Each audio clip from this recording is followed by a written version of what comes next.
जब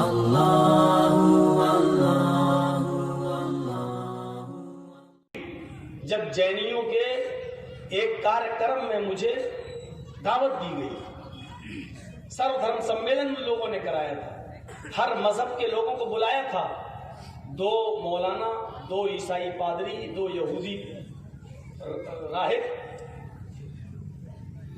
उनके आलिम, 2 हिंदू भी, 2 जैनी भी, 2 सिख भी, 2 हर मजहब के, हर धर्म के 2 मौलवी कह लो या पंडित कह लो, उन्होंने सबको बुलाया था। तो उन 2 मौलवियों में मुसलमानों की तरफ से जिनको बुलाया गया, उन 2 में मैं भी था। तो मुझे टाइम था सुबह 10 बजे से लेकर और शाम को 5 बजे तक ये कार्यक्रम चलना था। तो अब पता नहीं था कि मेरा टाइम कितने बजे होगा।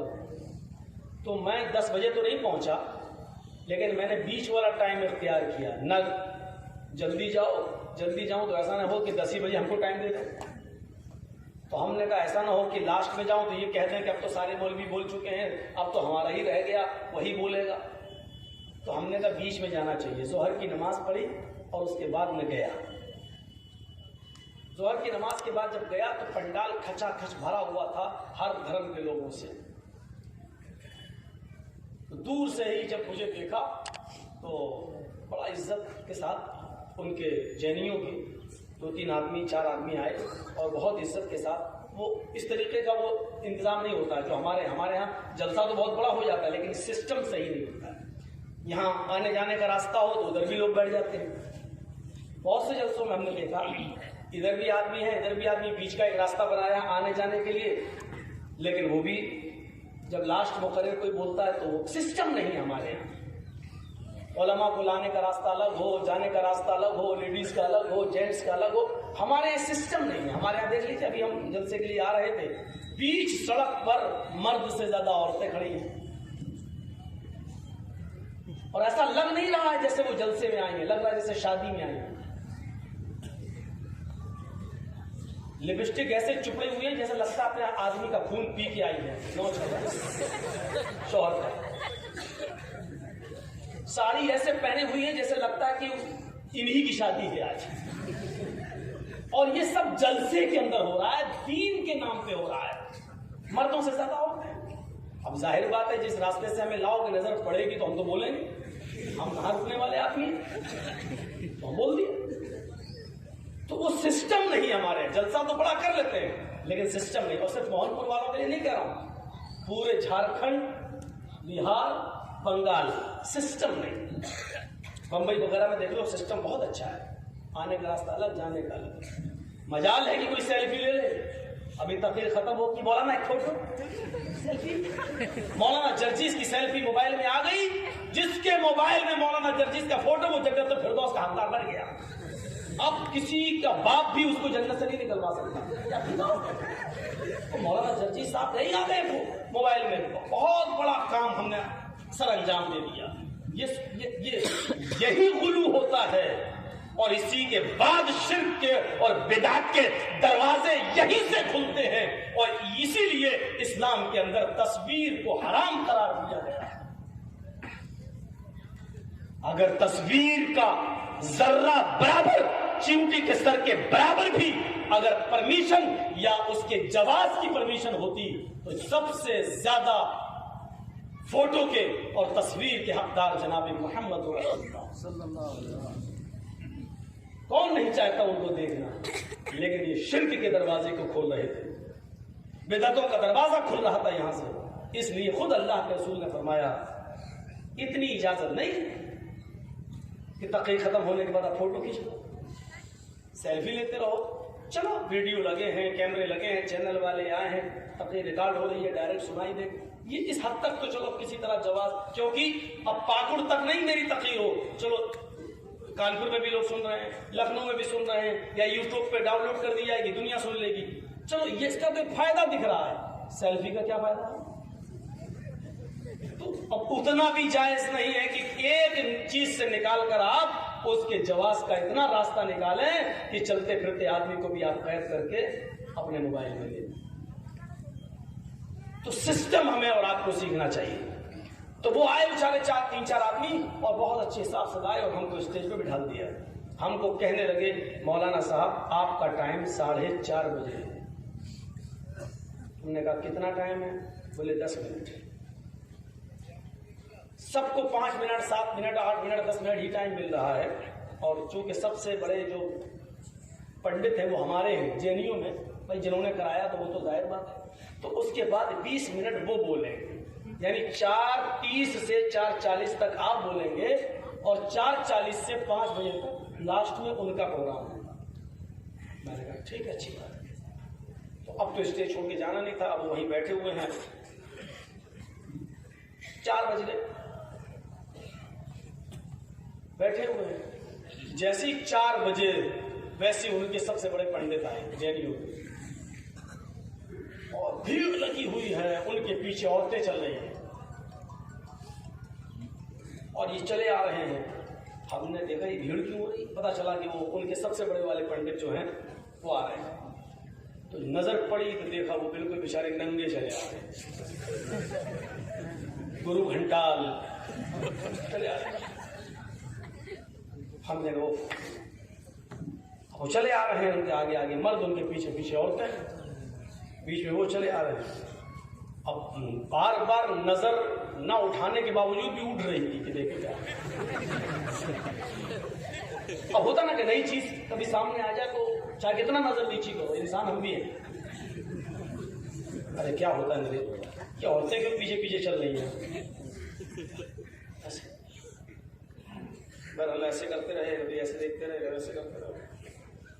और पता नहीं क्या मसला हुआ कि हमारे बगल में जो 2-3 आदमी बैठे थे, जैसे वो स्टेज पे आए वैसे उनको वो भी स्वागत करने चले गए।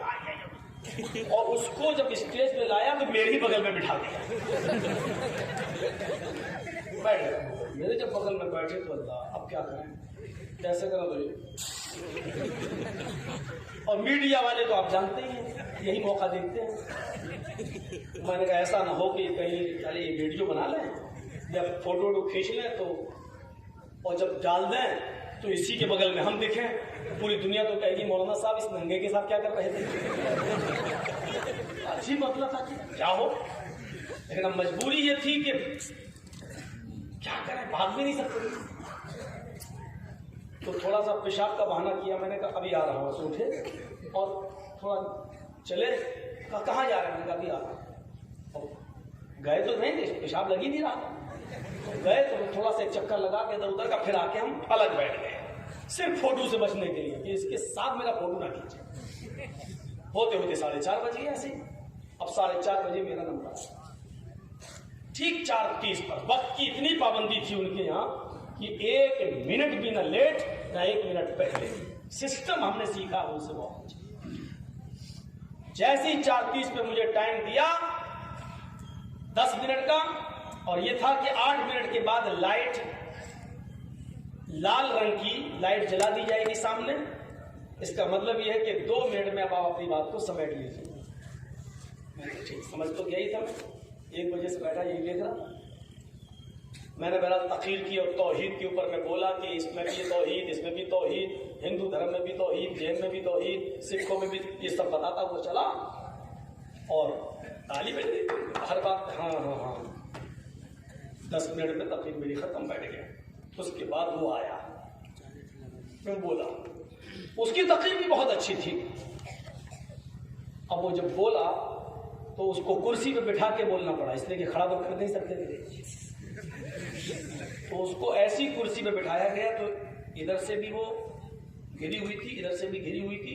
और जब वो कुर्सी पे बैठा तो यहाँ फूल डाल दिए गए ताकि शर्मगाह दिखे नहीं, फूल।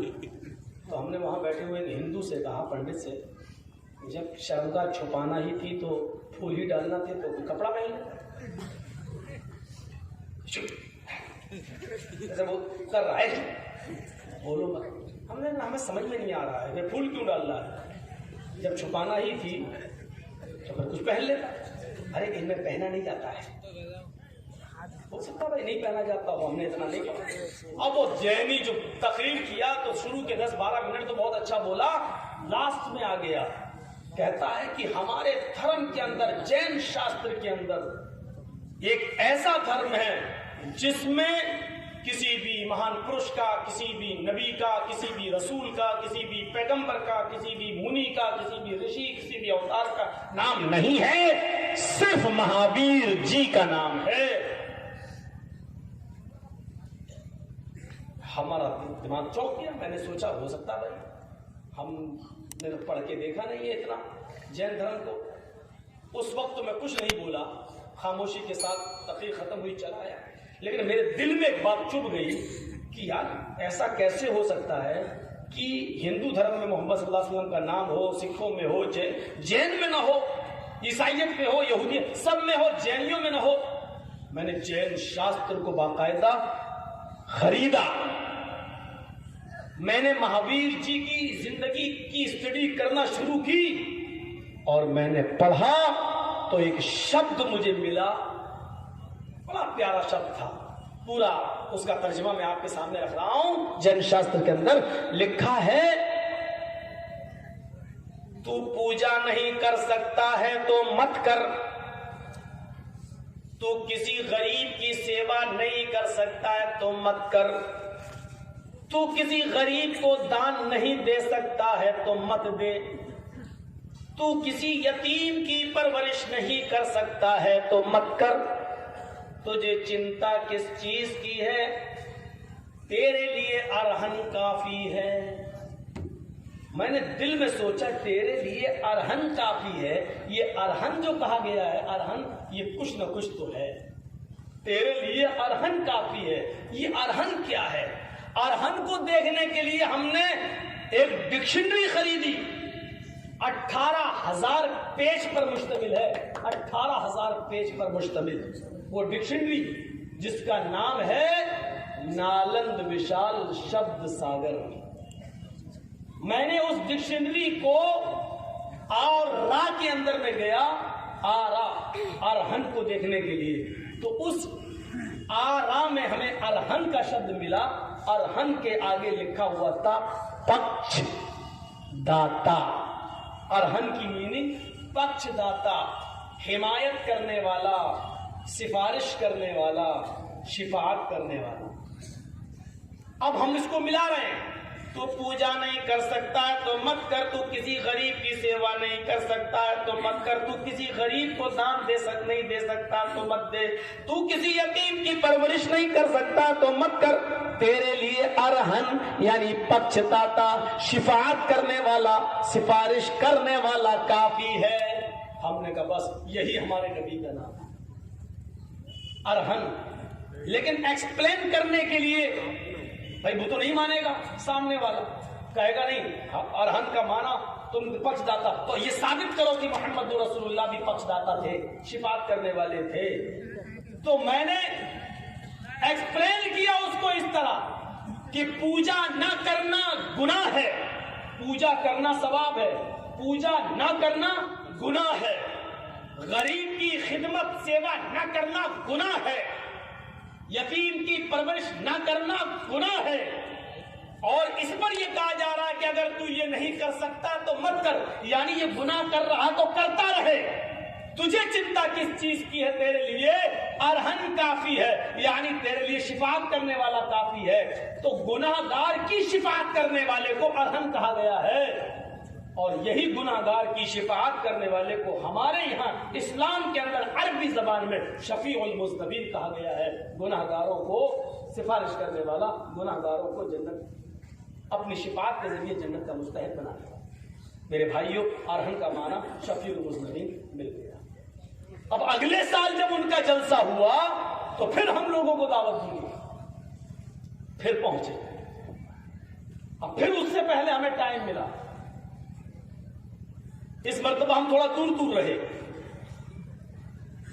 लेकिन टाइम जब मिला तो मैंने कहा कि हमारे पंडित जी ने पिछली मर्तबा ये कहा, शायद हमारे पंडित जी के मुताले की या स्टडी की कमी रही होगी, मैं भी नहीं जानता था। लेकिन हमारे पंडित जी के कहने पर मैंने पढ़ना शुरू किया, हमने आपके जैन शास्त्र को। तो मैं दावे के साथ कह सकता हूं कि आपकी किताब के अंदर हमारे नबी मोहम्मद रसूलुल्लाह का नाम मौजूद है। फिर मैं उस किताब को लेकर मैंने बोलना शुरू किया। यह लिखा हुआ है जैन शास्त्र के अंदर, तू पूजा नहीं कर सकता है तो मत कर, तू किसी गरीब की सेवा नहीं कर सकता है तो मत कर,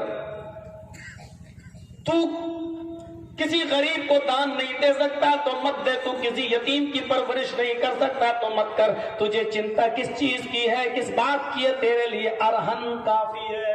मैंने कहा पंडित जी अरहन जानते किसको कहा गया है? ये नालंद विशाल शब्द सागर कहती है, अरहन का माना पक्षदाता, शिफात करने वाला, हिमायत करने वाला। ये काम पाप है, पूजा न करना पाप है, पैसा होने के बावजूद गरीब को दान न करना पाप है। हमारे पास पैसा है लेकिन हम जानते हैं इसका बाप मर गया, बेचारा बच्चा माँ बाप से मायूस हो चुका है, उसकी किफायत और परवरिश न करना पाप है। और इसके बावजूद महावीर जी ये कह रहे हैं तेरे लिए अरहन काफी है, यानी गुनाहगारों के लिए अरहन यानी शिफात करने वाला काफी है। हमारे मजहब के अंदर गुनाहगारों की शिफात के ऊपर कहा गया शफीउल मुज़नबीन, गुनाहगारों को जन्नत का मुस्तहिक बनाने वाला, यानी गुनाहगारों की शिफात करने वाला। अरहन का माना अरबी में अगर हम करेंगे तो शफीउल मुज़नबीन। मैं अल्लाह की कसम खाकर कहता हूं इस स्टेज पर बैठकर, पंडित जी ने इस टॉपिक पे बात ही नहीं छेड़ी। मेरे बाद जब उनका नंबर आया तो इतना कहा उन्होंने कि मौलाना जर्जीस साहब ने आज जो अरहन का शब्द पेश किया है, मैं इसकी तहकीक करूंगा, रिसर्च करूंगा और इस जुमले को मैं देखूंगा कि इसमें कहां तक सच्चाई है। मैं इनकी इस इल्म की कोशिश की कदर करता हूं, लेकिन अभी मैं सेटिस्फाई नहीं हूं। अगले साल मैं आपको बताऊंगा कि अरहन क्या है। मैं अगले साल का इंतजार करता रहा। आज 12 साल से ज्यादा का अरसा गुजर गया, फिर जलसा ही होना बंद हो गया। अब तक फिर कॉन्फ्रेंस या जलसा धर्म सम्मेलन फिर नहीं हुआ। लेकिन मैं आपको ये बता रहा हूं कि जिस धर्म पर हमें यह था कि इसमें नहीं हो सकता, उस धर्म के अंदर भी हमारे नबी का नाम मौजूद है। अल्फाज हैं हदीस के, कयामत का दिन होगा, मैदान महशर नबी अकरम अपना सर सजदे में रख देंगे, अल्लाह की हम्द व सना बयान करेंगे, तारीफ बयान करेंगे, जितनी अल्लाह चाहेगा और नबी अकरम कर सकेंगे अल्लाह ताला। उसके बाद आवाज आएगी, इरफा रासक, आए मोहम्मद सल्लल्लाहु अलैहि वसल्लम अपना सर उठाओ, सल तोता, मांगो क्या मांगते हो, जो मांगोगे दिया जाएगा। वशफे तुशफ़ा, आप सिफारिश करिए, आपकी शिफात और सिफारिश कबूल की जाएगी। तब अल्लाह के रसूल कहेंगे अल्लाह मेरे गुनाहगार उम्मती, तब अल्लाह ताला उनको जन्नत का मुस्तहिक बनाएगा, जितनों को चाहेगा। ये अल्लाह की मर्जी पर मौकूफ है। ये अरहन का नाम शफीउल मुज़नबीन साबित हो। सिखों की किताब अगर आप पढ़ें तो ताज्जुब करेंगे। आज हमारे सिख भाई जो मौजूदा हिंदुस्तान के हालात में इस वक्त हमारे कांधे से कांधा मिलाकर हमारा साथ दे रहे हैं, इस देश के संविधान का साथ दे रहे हैं, भारत के संविधान का साथ दे रहे हैं, हमारा नहीं, भारत के संविधान का साथ दे रहे हैं। शाहीन बाग से लेकर दिल्ली के सांप्रदायिक माहौल को खराब करने तक, और देखिए गाड़ियां भर भर के दंगे वाली जगहों पर बेचारे वही लंगर ले जा रहे हैं, वही खाना ले जा रहे हैं, वही पहुंचा रहे हैं। सिखों की किताब गुरु ग्रंथ के अंदर भी हमारे नबी का नाम बिल्कुल नूरे मोहम्मदी के साथ मौजूद है। वहटा नूरे मोहम्मदी वहटा नबी रसूल, नानक देख कुदरत गए सभी भूल। वहटा नूरे मोहम्मदी वहटा नबी रसूल, नानक देख कुदरत गए सभी भूल। गुरु नानक जी ने कहा कि अब मैं तुम्हें नई शिक्षा क्या दूंगा, जब से मैंने नूरे मोहम्मदी को पढ़ा है। नूरे मोहम्मदी मतलब कुरान, मोहम्मद सल्लल्लाहु अलैहि वसल्लम क्या कौन सा नूर लेके आए? कुरान। जब से मैंने नूरे मोहम्मदी को पढ़ा है, गुरु नानक कहते हैं कि वहटा नबी मोहम्मद वहटा नबी रसूल, जब से हमने उस नबी उस रसूल का नूरे मोहम्मद यानी कुरान को पढ़ा है, नानक अपनी शिक्षा भूल गया। यानी उस नूरे मोहम्मद के बाद, कुरानी शिक्षा के बाद अब नानक की शिक्षा की जरूरत नहीं है। नानक गए, नानक दे, कुदरत गए सभी भूल। कुदरत के इस अनमोल तोहफे के बाद यानी मोहम्मद रसूलुल्लाह की शिक्षा और कुरान की तालीम के बाद अब नानक की शिक्षा की जरूरत नहीं है। नानक दे, कुदरत गए सभी भूल, अब उसी शिक्षा को लागू करना चाहिए। ये नूरे मोहम्मद का लफ्ज सिखों की किताब के अंदर मौलाना जर्जीस के चैलेंज के मुताबिक इस वक्त रात का 1:53 हो चुका है, इस वक्त भी मौजूद है, आज भी मौजूद है। यकीन ना आए तो दिल्ली के गुरुद्वारे में जाकर गुरु ग्रंथ पढ़ लीजिए।